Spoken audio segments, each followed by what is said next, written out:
When I saw the 2 lines on the test, I knew my life would change forever. I remember that morning, as if it were carved into my skin. The sun was just beginning to rise, painting the sky with a soft shade of gold, but inside me there was nothing but storm. My hands trembled as I held the small piece of plastic, my breath shallow, my heartbeat pounding so loud it drowned out every sound in the room. 2 lines, 2 tiny lines that carried the weight of an entire world. Lines that whispered both life and fear, both hope and despair. At 21 years old, I was suddenly staring at a reality I had never prepared for. I was pregnant, and I was alone. People often imagine life-changing moments as grand, cinematic scenes, but mine happened in silence, in the bathroom of a small apartment that smelled of coffee and unfinished dreams. There was no applause, no audience, no warm embrace waiting to hold me steady. There was only me, the test in my hand, and the crushing realization that I was about to step into a storm I didn't know if I had the strength to survive. I pressed my palm against my stomach, though there was no bump yet, no visible sign of the life growing inside me. Still, I could feel it, a faint spark, fragile but undeniable. My mind screamed questions. How am I going to do this?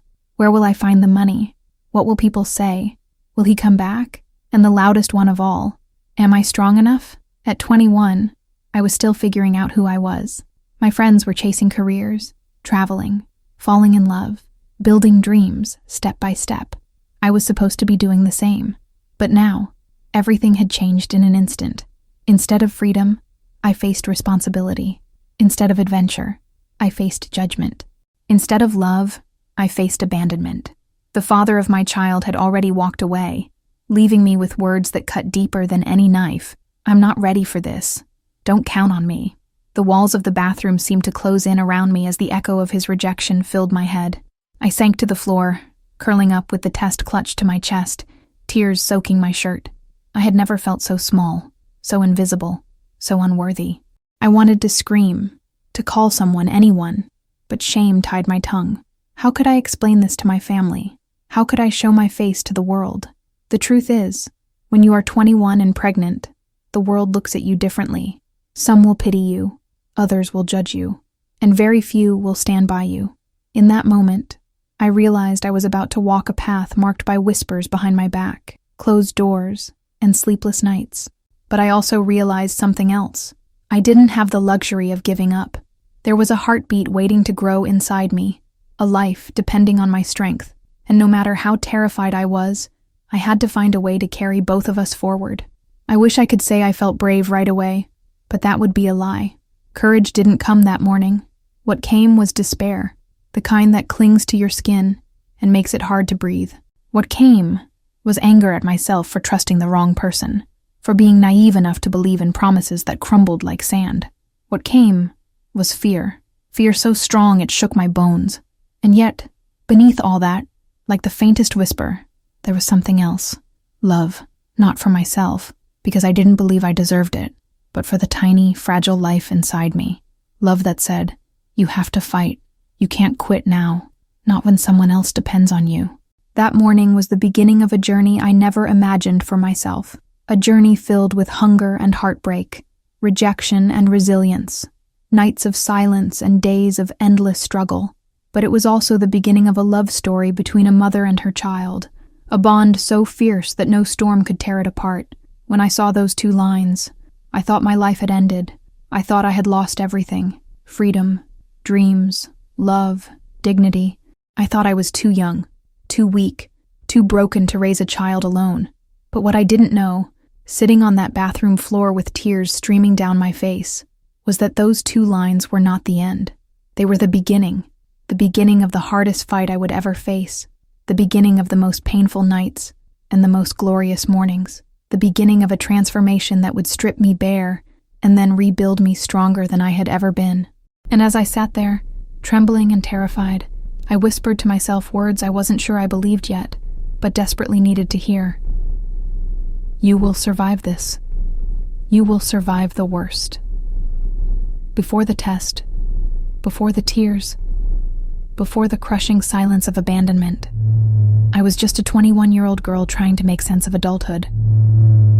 My life wasn't perfect, but it was mine.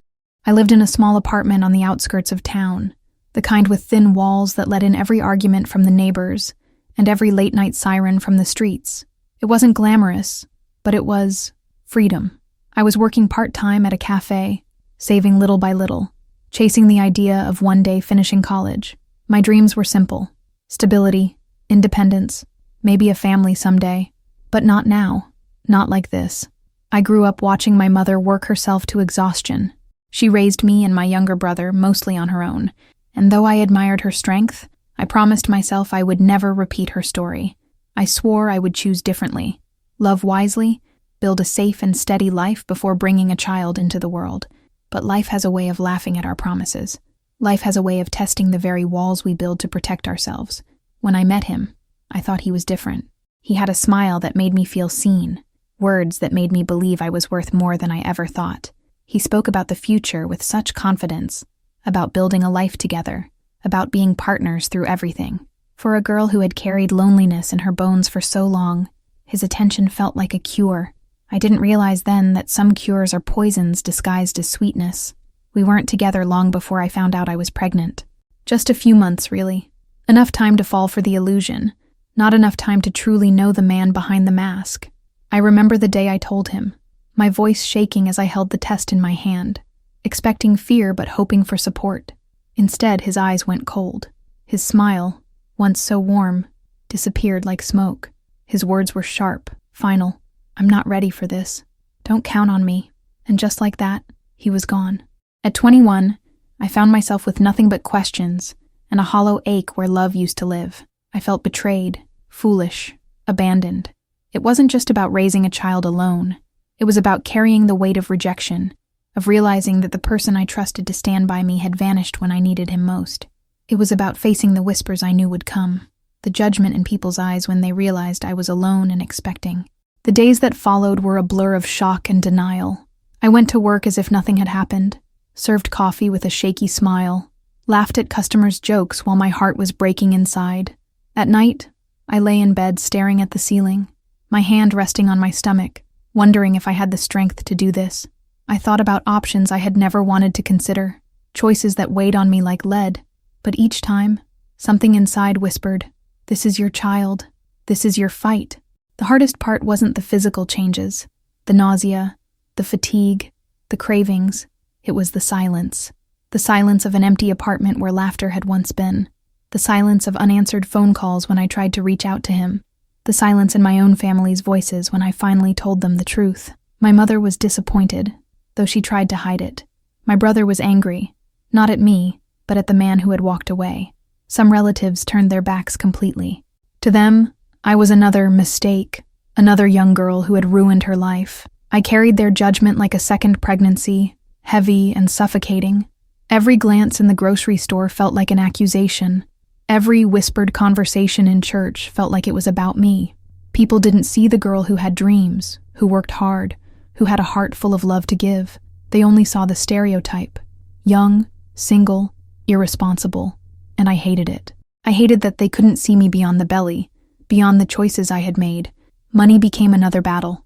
My job barely covered rent and groceries, let alone doctor visits or baby supplies. I started picking up extra shifts, working until my feet ached and my back screamed. Some nights I skipped meals so I could save money, pretending I wasn't hungry. I told myself it was worth it, that my child would never feel the hunger I knew too well. Still, there were moments when despair crept in, whispering that I would never make it, that I wasn't enough. Yet, amidst all the fear, there were small flickers of light.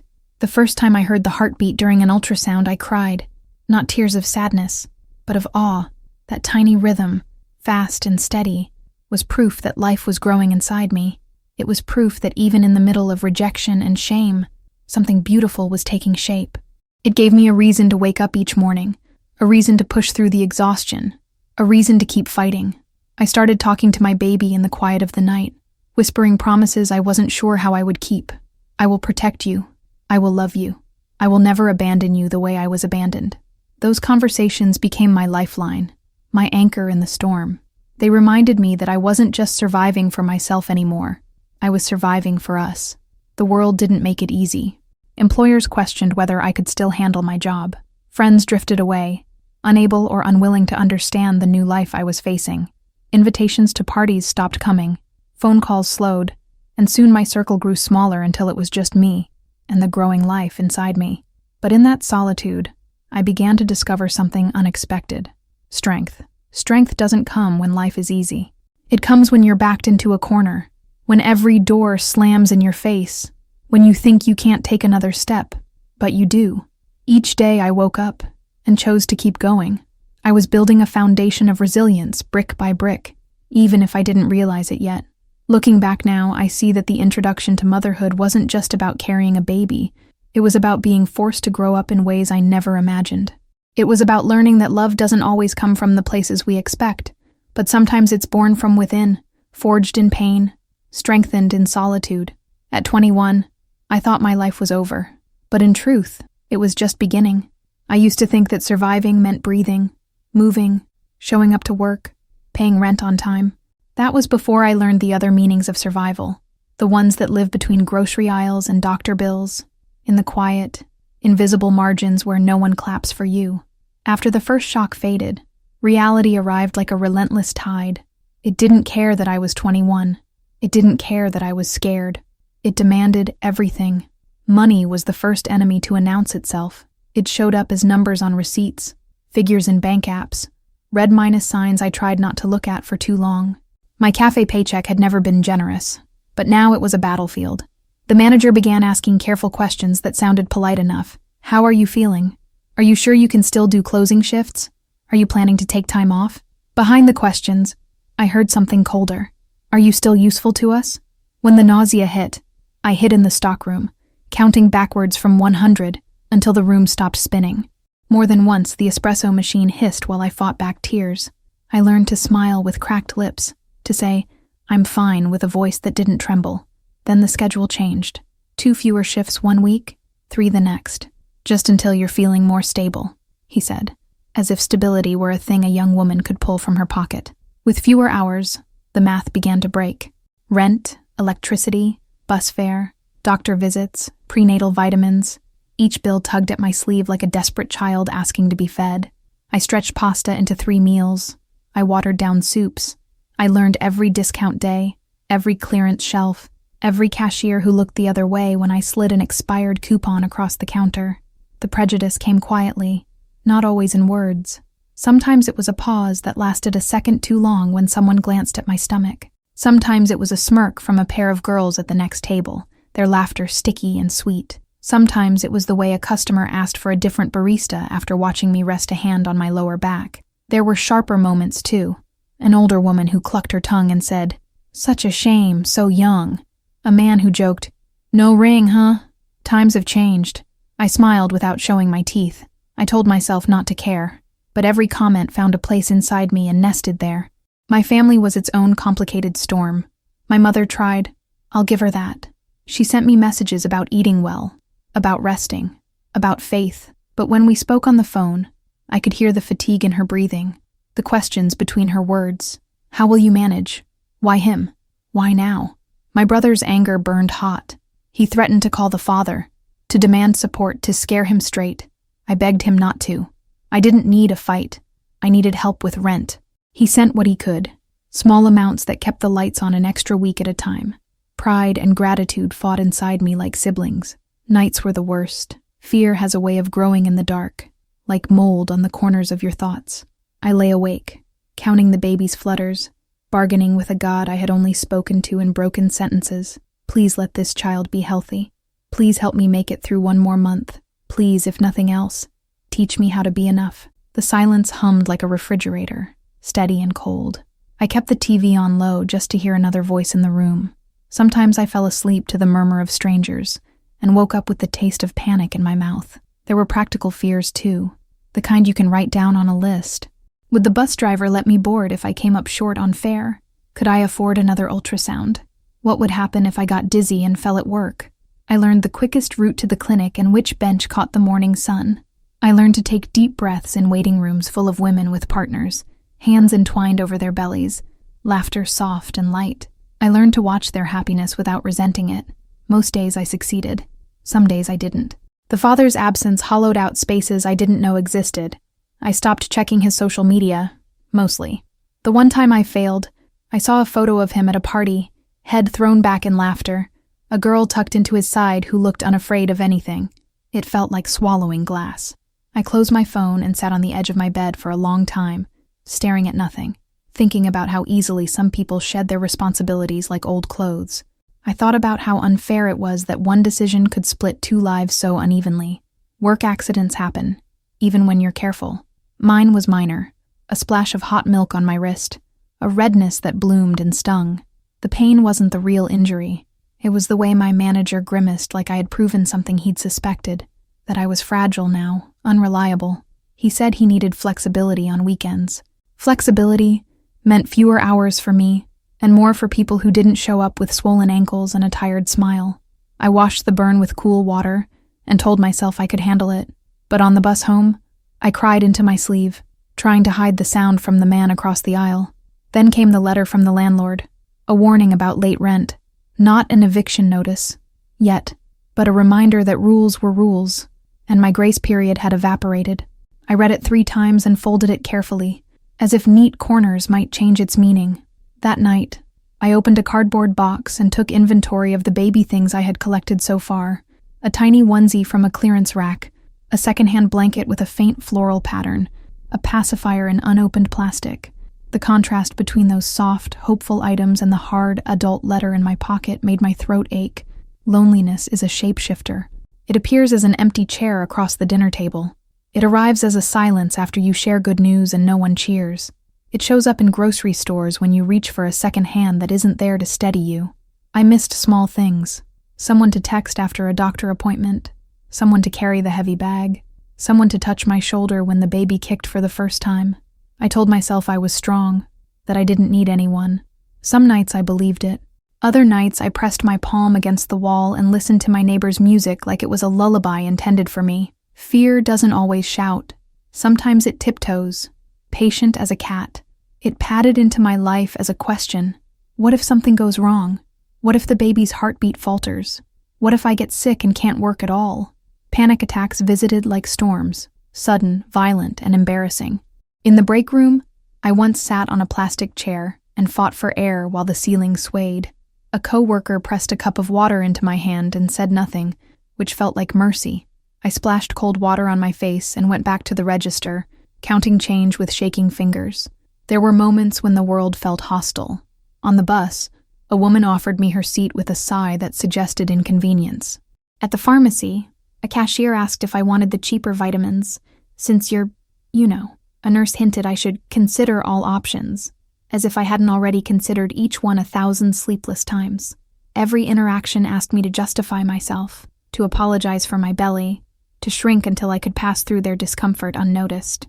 But there were also small salvations I learned to clutch like talismans.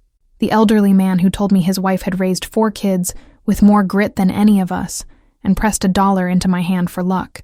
The librarian who waived my late fees, just this once. A coworker who slipped a bag of hand-me-down baby clothes into my locker with a sticky note. "You've got this." I cried over kindness more than cruelty. Kindness felt like a language I was starving to hear. Health scares have a way of rearranging your priorities. One afternoon, I noticed a spot of blood, a red dart of terror against the white of my bathroom tissue. My breath vanished. I sat on the floor and counted seconds, then stood too fast and saw stars. The clinic had no immediate appointments. The nurse's voice was calm, but my mind had already sprinted to dark places. I took a taxi I couldn't afford to the emergency room and waited 3 hours in a hallway, hands folded over my stomach like a prayer. When the doctor finally called my name, relief was a physical thing. The baby was fine. "Drink water. Rest more," he said, as if rest were an item I could buy in bulk. I took the bus home, palms pressed hard into my knees to stop the shaking. After that day, fear graduated from background noise to constant companion. I ate more carefully, slept whenever I could, and still woke up at 2 a.m., convinced I'd done something wrong. I avoided stairs when my legs trembled. I learned the art of sitting very still and listening for movement inside me, counting it like beads. I could not control much: money, other people's opinions, the weather, my schedule, but I could control this vigil. I kept it faithfully. The cafe's holiday rush arrived, all glittering paper cups and sharp elbows. Customers grew impatient. My belly grew obvious. Tips shrank. One afternoon, a woman leaned across the counter and said, "You should have thought of the consequences." I did not bother explaining that I thought of consequences every hour of every day, that consequences were my companions on the walk home, in the slow boil of pasta water, in the algebra of my bank account. I handed her change and wished her a good day with a voice that did not break. I learned how thin the line is between barely hanging on and falling apart. The night the power company sent a disconnection notice, I crouched beside the window to catch the last inches of daylight and wrote out a budget I already knew wouldn't work. I circled numbers, drew arrows, begged the page to produce a miracle. When the dark finally seeped in, I lit a small candle and watched the flame lean and steady itself, as if even fire had to learn balance. That night, I promised my baby, out loud, that I would find a way. I didn't yet know how promises could become engines, but I was about to learn. Prejudice, loneliness, fear, and poverty each took a turn at my door, sometimes all at once. But the hardest part of the conflict wasn't any single event. It was the accumulation. It was carrying groceries up 3 flights and feeling my legs shake. It was smiling at a customer while thinking about rent. It was answering my mother's questions without crying. It was forgiving myself for believing a man who didn't deserve it. It was learning to be both soft and steel in the same day. And then there was the other conflict, the one inside me, the collision between the life I had imagined and the life I was living. I wanted to be the kind of mother who read poetry to her child before sleep, who had a drawer full of clean pajamas and a freezer full of homemade soups, who laughed freely and often. Instead, I was a woman who counted bus transfers and measured rice with ruthless precision. The gap between the dream and the reality was a canyon I crossed every morning with nothing but stubbornness and a paper-thin bridge of faith. Still, even as the world pressed in, a counterforce gathered. I didn't recognize it at first. It was in the way my hands grew steady pouring coffee for the morning rush, in the way I said no to extra shifts that would have broken my body, in the way I asked for help without choking on shame. It was in the way I spoke to my baby at night, not in fear, but in promise. It was in the way I stood up straighter when someone tried to make me small. The conflict forged something inside me that was not there before, the beginnings of a backbone built from necessity, the earliest shape of a mother who would not yield. I did not win every day. Some days won me, but I remained. I kept the lights on, sometimes barely, sometimes with the help of a miracle wearing ordinary clothes. I kept showing up to the clinic, to the cafe, to my own life. I kept breathing through panic, counting kicks, making lists, making dinner, making myself get out of bed. I kept learning. I kept going. If you had asked me then what courage looked like, I would have pointed to women who ran into burning buildings or climbed mountains. Now I would point to receipts and bus tickets, to swollen ankles and a quiet apartment, to a young woman teaching herself to choose love over fear 800 times a day. I would point to a belly under a thrifted coat, moving forward into the uncertain night. That was the conflict. Not a single blow, but 1,000 smaller ones. Not the dramatic kind that earns applause, but the unglamorous kind that changes you molecule by molecule. And though I didn't know it yet, every small, stubborn victory was building toward a moment when all the fear and loneliness and judgment would crest, and I would either break or rise. The week everything unraveled didn't arrive with a bang. It crept in quietly, like a draft you don't notice until the room is already cold. On Monday, the cafe manager pulled me aside to say they were restructuring shifts, and by restructuring he meant I was off the schedule for a while. On Tuesday, a second letter from the landlord waited on my doormat, the kind printed on thin paper that makes threat sound like policy. By Wednesday, the forecast said a winter storm was coming. Nothing apocalyptic, just the kind that turns sidewalks into glass and delays buses for hours. None of it was catastrophic on its own. Together, it felt like a tide swelling toward the ceiling. I had planned my life around small certainties. This many dollars for rent, this many for groceries, this much for bus fare, this number of days until my next appointment. I kept everything in a notebook with bent corners and coffee stains, the kind of book that makes you feel safe even when nothing is. That week, the math simply stopped adding up.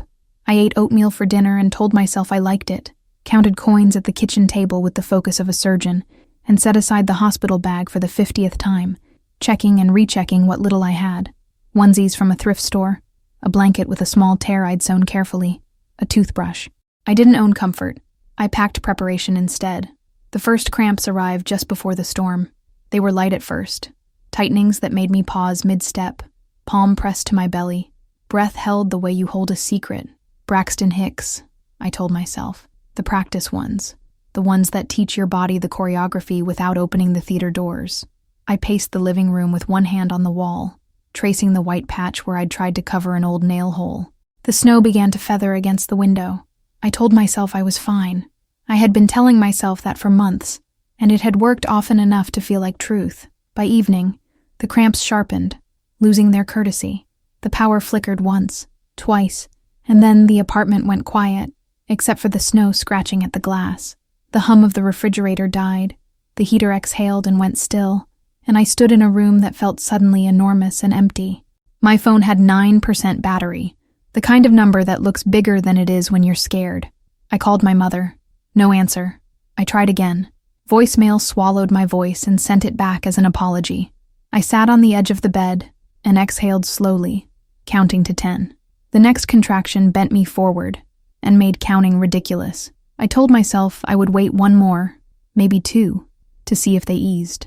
They didn't. I tried the number for a taxi and got a busy signal that sounded like mockery. I thought about walking to the bus stop with my hospital bag. Then I pictured ice and stairs and news anchors who always say the same thing. She shouldn't have gone out in this weather. Fear sat on my chest with both knees. I dialed 911, fingers clumsy, voice too calm. Saying my address out loud felt like admitting defeat and choosing life at the same time. On the second flight of stairs, I met Mrs. Alvarez, my neighbor who wore floral dresses and smelled like cinnamon. She looked at my face and knew, the way some women just know. "Sit," she said, not unkindly, but like a command you can lean on. She called the ambulance herself, Spanish and certainty flowing out of her like a rope she threw over a cliff to pull me up. Between contractions, she rubbed my shoulders and said prayers under her breath. When another contraction hit, she pressed her forehead to mine and breathed with me. I didn't know I needed someone to breathe with until she gave me air. The paramedics arrived with a cart and warm hands and careful voices. Their questions were dull knives I'd been sliced with all pregnancy. How far along? Any complications? Any support at home? But in their mouths, the questions sounded like shelter. In the ambulance, the siren made a tunnel out of the storm, blue and red lights turning the snow into glitter. One paramedic wrapped a cuff around my arm, while the other found the baby's heartbeat, that high, quick rhythm that had made me cry the first time I heard it. I tried to focus on it now. The line on the monitor dipped once, and then again. My mouth went dry. "Deep breaths," the paramedic said, placing a mask over my face, his tone steady like a metronome. "In, out, good, again." The contractions were closer now, waves slamming instead of lapping. I gripped the stretcher and counted ceiling rivets. I thought about every bus ticket I'd saved, every shift I'd worked on aching legs, every whisper I'd pretended not to hear. I thought about promises to a child I hadn't met, and a God I didn't fully understand. Please, please, please. It is amazing how complex prayer can be, even when it's only one word. The hospital was warm and fluorescent, nurses moving like choreography, doors that opened because someone drew invisible lines before them. They settled me in triage and threaded me into a machinery of care. Blood pressure cuff, IV line, fetal monitor, a hospital gown that made me feel both exposed and held. The baby's heartbeat steadied and then dipped again, like someone playing a dangerous game with the volume. A doctor with eyes like winter asked questions, gentle but fast. He touched my arm when I couldn't find words and said he'd give me a minute. I didn't need a minute. I needed an answer that sounded like certainty. "Fetal distress," he said finally, lowered voice, eyes still and honest. "We may need to move to an emergency C-section." The room shifted, and so did the world. Surgery had been a word in pamphlets to me, a hypothetical someone else's sister might face. Now it was the path in front of me, lit bright and unavoidable. The doctor explained risks and reasons, benefits and timing. None of it translated. What I heard was this: your baby needs you to be brave in a way you have not practiced yet. They placed a consent form on a clipboard and handed me a pen. My fingers shook so hard the cap rattled against the plastic. I stared at the line where my name should go and imagined all the names that had abandoned me. His name, the names of relatives who stopped calling, the names of people who knew how to judge but not how to help. The nurse said, "Take your time," which was kind but ridiculous. Time was not a thing we owned anymore. I squeezed my eyes shut and pictured the small second-hand blanket in my hospital bag. I pictured Mrs. Alvarez's forehead against mine. I pictured the day I heard that first heartbeat and learned that awe can be louder than shame. I signed. They wheeled me into the operating room, bright as new snow. The lights were so clean they made me feel like anything messy could be forgiven. A nurse introduced herself and said she would not leave my side. It is a particular kind of mercy when someone says I'm not leaving. An anesthesiologist narrated what he was doing in a voice that sounded like bedtime, even as the lower half of my body went heavy and distant. A curtain rose between me and the incision, as if the body below the blue line belonged to someone else, and I was only visiting. The doctor asked if I could feel this or that. I said no. He said, "We're going to meet your baby soon." The word we took a chair beside my fear. During the first tug, a pressure that wasn't pain, but reminded me that pain exists, I thought about the father, about whether he slept well when it snowed, about whether he would tell someone a story that made him look like a victim of timing. The thought floated away. I thought about money, and how little of it I had, about bills with sharp corners, about the refrigerator's hum I sometimes missed when I couldn't sleep. That drifted too. What remained was a single thought, small and hard and bright. Be here for the breath, for the first sound, for whatever comes next. There is silence you can trust, and there is silence that breaks your ribs. For a handful of seconds, longer than any seconds have a right to be, the room held the second kind. I stared at the blue line and felt the world narrow to the width of that curtain. The nurse squeezed my hand once, then twice. Someone said, "Come on, little one." My chest burned and I forgot how to inhale. Then the sound arrived, thin at first, then gathering, then undeniable. A cry. A voice entering the world like a thread thrown from darkness to light. I sobbed, not a delicate, cinematic tear, but a flood I'd been holding back for months. The nurse laughed softly and handed me a tissue I didn't use because the crying felt holy. They brought the baby around the curtain for a moment, a face wrinkled with outrage, a mouth open with announcement, eyes squeezed shut against the shock of being born. "Hi," I said to a person who couldn't possibly understand the weight of the greeting. "Hi, I'm here." The nurse pressed the baby to my cheek for a heartbeat's worth of eternity, warm and damp and smelling like everything new. Then they whisked the small body away to check breathing, to check everything, to make sure the world would keep its promise to this child. I lay there watching the ceiling tiles, ordinary squares that now felt like a map I'd crossed. The doctor said words like good and strong and healthy, and I let them pour into the hollows fear had carved. The anesthesiologist asked if I felt nauseated. I did not. I felt stripped down and rebuilt, less like a broken thing, and more like a bridge that had held after all. The nurse reminded me to breathe again, even though I was already breathing. Perhaps I was the one who needed reminding. They wrapped my baby and brought the bundle back to me, placing this new life near my face. I studied a nose that didn't look like mine, and a chin that might have been. I thought I'd feel anger at the absence folded into those features, but I didn't. I felt a clean, surprising gratitude that this child existed independently of anyone's failure. I whispered a name I had tried on in secret for months. It fit. Names, I learned then, can be anchors. I tethered us both to it. In recovery, the room quieted until the machine sounded like gentle arguments I didn't need to win. A nurse brought warm blankets and said I had been brave. I wanted to tell her I hadn't been brave. I had been cornered by love. But maybe that is what bravery really is. Standing where you are cornered and choosing not to run. The storm outside thickened, coating the world in white. Inside, I watched my baby's chest rise and fall, and counted those movements like new currency. For the first time in months, my math added up. My mother arrived hours later, hair damp from snow, eyes swollen like she'd been fighting a war on another battlefield. She stood in the doorway and covered her mouth with her hand, like she had to hold the rest of her words inside. When she reached the bed, she kissed my forehead, and then the baby's. "You did it," she said, and I heard all the subtext she didn't speak. "I'm sorry. I was scared. I love you. I should have come sooner," stitched into those 3 words. I handed her the bundle and watched a lineage of women tighten around us like an unseen blanket. Sometime near dawn, when the storm's edge dulled and the machines kept their loyal rhythm, my phone buzzed on the tray table. A text from a number I hadn't deleted out of some mix of masochism and hope. "Did everything go okay?" I stared at the screen longer than necessary, then set it face down. The answer belonged to people in this room, to the nurse who stayed, to my mother's hands, to Mrs. Alvarez on the stairwell, to me, most of all. Some stories do not require a witness to be real. Some stories ask you to be your own witness. I chose that. If there was a moment I almost surrendered, it wasn't when the pain climbed into my throat, or when I signed the form, or when the heartbeat dipped. It was in the few seconds of that terrible silence, when I felt every failure, mine, his, the world's, pressing down hard enough to leave marks. I could have yielded to it, let the story become about everything I had lost. Instead, something in me stood up. Not the polished strength people post about online, but the plain, stubborn kind built from bus schedules and secondhand blankets and neighbors who pray in hallways. I stood up inside myself and stayed.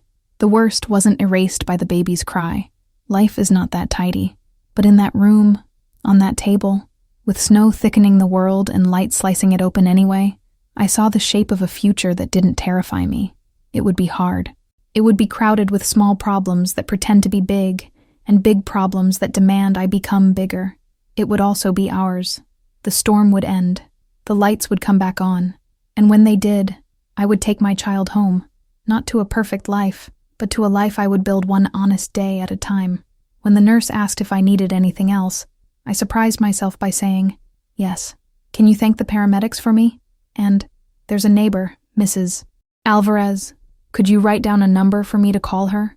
The nurse smiled and said, "Of course." It felt like planting a flag on a small hill and calling it victory. I had not done this alone. Not the leaving, not the arriving, not the being brave in a room that smelled like antiseptic and new beginnings, but the choice to remain, to fight, to claim we, where once there had been only I. That choice was mine. I closed my eyes and listened to my baby breathe. Outside, the city was remade in white, the kind of clean slate that exists only in appearances.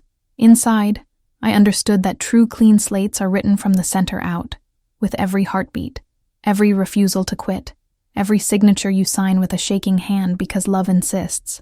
The curtain had fallen. The scene had changed. I was still here. And now, I was not here alone. The days after the birth were not easy, but they were sacred in a way I never expected. I left the hospital with stitches, exhaustion, and a baby who seemed both impossibly fragile and unimaginably strong. The storm had cleared by then, leaving the city coated in snow that glittered under pale sunlight.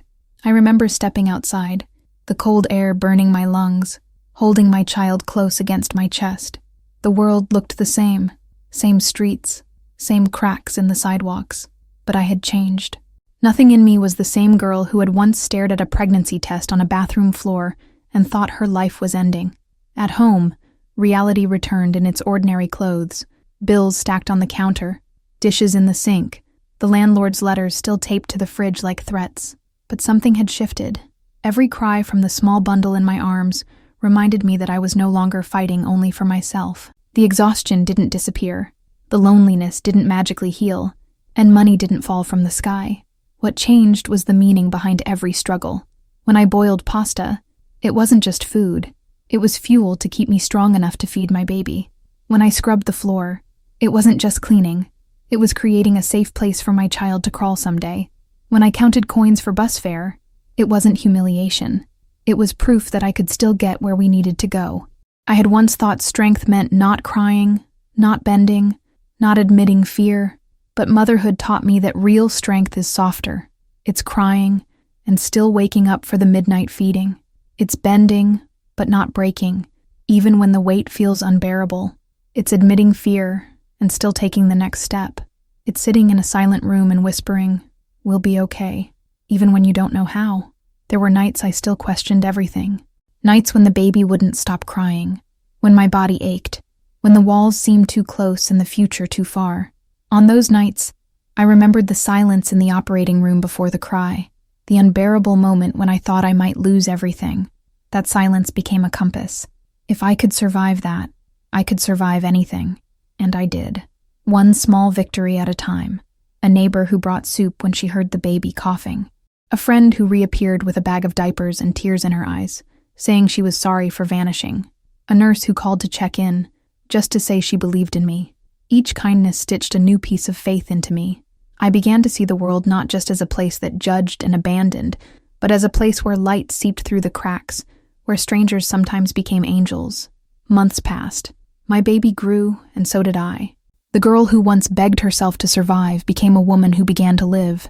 I found ways to stretch money, learned how to laugh at small disasters, and discovered resilience in places I didn't know existed. Every milestone, first smile, first rollover, first laugh, was proof that the struggle had been worth it. Proof that I was enough. Looking back now, I realized that the worst had not destroyed me. It had carved me, shaped me, refined me. It had stripped away illusions and left only what was real, love. A love so fierce it terrified me, but also saved me. The kind of love that turns fear into fuel and loneliness into strength. The kind of love that whispers in your darkest night, "Keep going." At 21, I thought being pregnant and alone was the end of my story. Now I see it was the beginning of a new chapter, one written not in shame or regret, but in courage and devotion. The world still judged, money was still tight, and some nights were still hard. But none of that defined me anymore. What defined me was the way I kept showing up, the way I chose my child every single day, the way I refused to let abandonment be the last word.